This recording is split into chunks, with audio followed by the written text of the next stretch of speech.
So I guess that explains why, even though this information came through, it wouldn't have called off the search.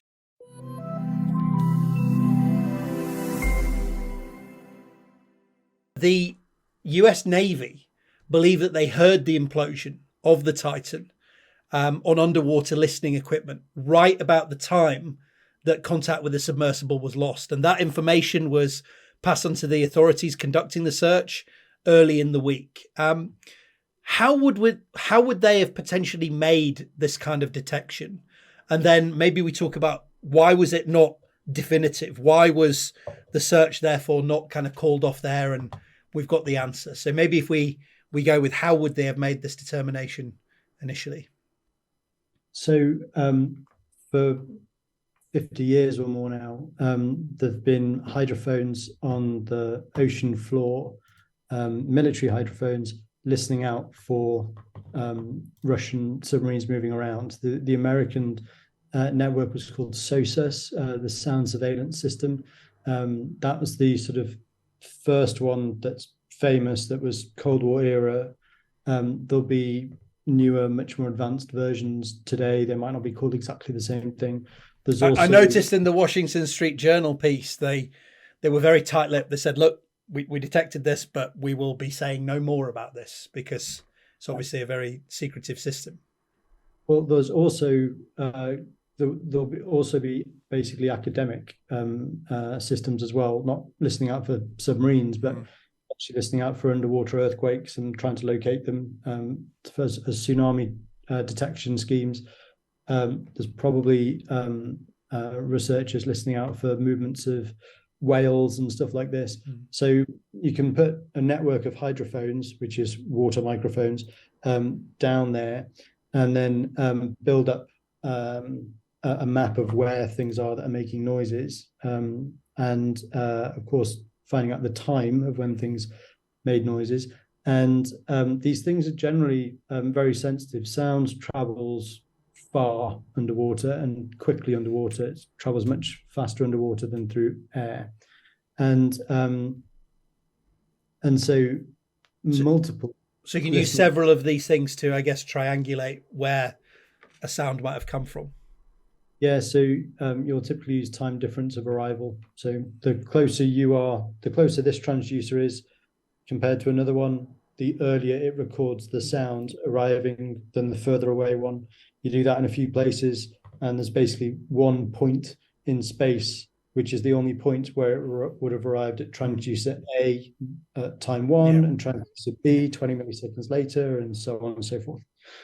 So really basic little bit of maths that lets you work out where things are. It's not super accurate because things don't travel in straight line. Sound doesn't travel in straight lines in the ocean because there's lots of different there's different temperature zones and salinity zones, and there's the pressure gradients, and those three different parameters cause the signal to bend in different ways, and so it's very complicated. Submarines can actually hide in these layers, and the sound from submarines doesn't get out of the layer. It sort of refracts and stays inside the layer.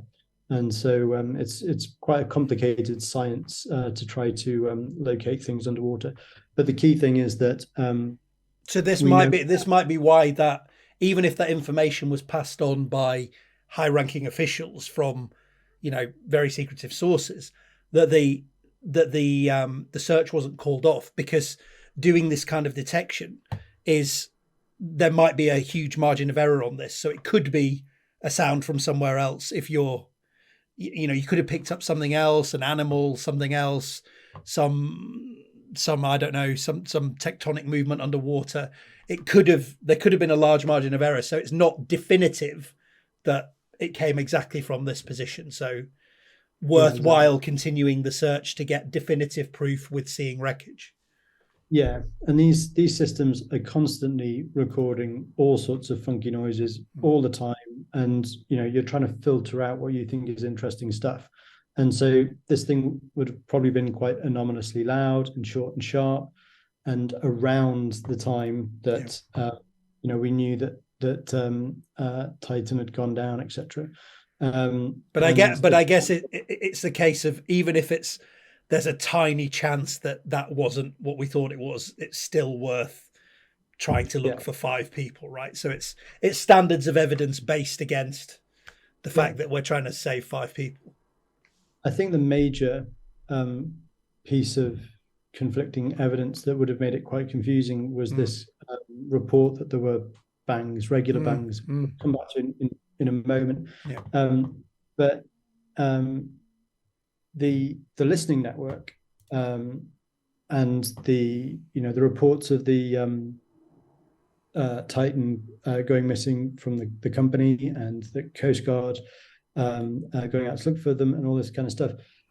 They're not all one coherent organization. So whoever ran the listening network will have simply passed the information on that they recorded this anomalous information. It's still on the other people to decide what to do about that, and to make a decision as to whether it was possible for there to have been a loud noise near the site. It didn't necessarily mean it had been a catastrophic failure of Titan itself, and so on and so forth. They'd have all need to check out all of the other things that might have been going on nearby, or that the mothership was doing to try to find out more information. There could have been multiple submersibles in the area at the time for all they knew, and they needed to find out what had been going on.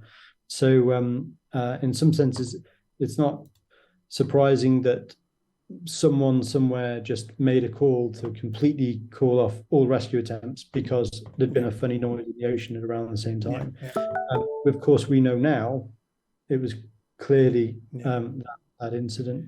But I think you said historically the explosion of the Kursk was picked up on this kind of network. Is that accurate?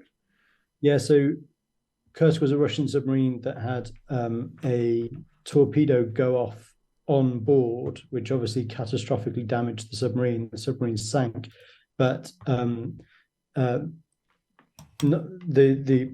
flooding didn't fill the entire submarine.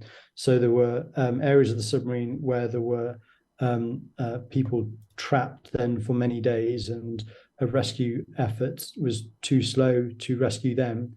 But the hydrophones that were run by Western military, and I think also some public accessible information as well, registered the explosion and then registered knocking sounds for quite a long time afterwards. And therefore not too dissimilar from the story we had here, registering some anomalous problem, followed potentially by registering knocking noises.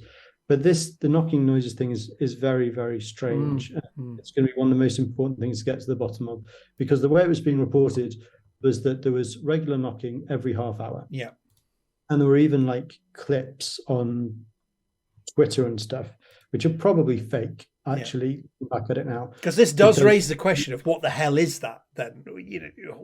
What is that knocking? If I know there have been some ideas raised by experts saying, this could be something caught in the current knocking against the Titanic's hull, or could just be whales. But the way it was reported to us, like you said, was that this was very much on the half hour, every half hour, and something that couldn't be or was very unlikely to be natural. Yeah, and on reflection, now that we do know what's occurred, in some senses, you would expect that it wouldn't necessarily be simply a random knock every half an hour, but it would, in the simplest form, be Morse code SOS, 3 dots, dashes, 3 dots. And they had, I believe, they had a very experienced Navy veteran down there who would have almost certainly known that as well. What I would expect the CEO, anyone who's dealing with going up and down in submarines, you'd expect them to understand some basic emergency communication techniques such as Morse. And therefore, I realize now, when you think back, in a situation where these people were trapped, had been trapped for many hours, many days, etc., actually what we would expected to be getting was Morse code messaging coming out, people basically sending up messages to their loved ones and stuff like this, knowing that they were in very dire situations indeed. And so actually, in retrospect, it should have been suspicious the longer it was going on. The idea that there was that unencoded knocking happening every half an hour. Would have been less likely than any attempts to give any information out at all. And yes, at least the French diver that was on board would certainly have enacted some processes to attempts to communicate in that kind of way. So I guess that explains why, even though this information came through, it wouldn't have called off the search. I mean, low probability that they're still alive. We had these knocking noises, which potentially suggested there might be someone alive, kind of like in the Kursk situation. There's errors on these errors and problems with these locations from these hydrophone devices. So that just means that on the very, very low chance that they're alive, you keep it going for the next few days, just hoping against hope, I guess. Yeah, exactly. I want to know what you think, because you're the scholars of enlightenment that I do this for. So please take a moment, if you wish, to let me know down in the comment section. And if you like this video, please consider leaving a like, subscribing, setting up notifications, and sharing this video more widely. I can't tell you how much these simple actions help me out and how much I'd appreciate it. Thanks for watching. Thanks for being scientific. Thanks for being bad.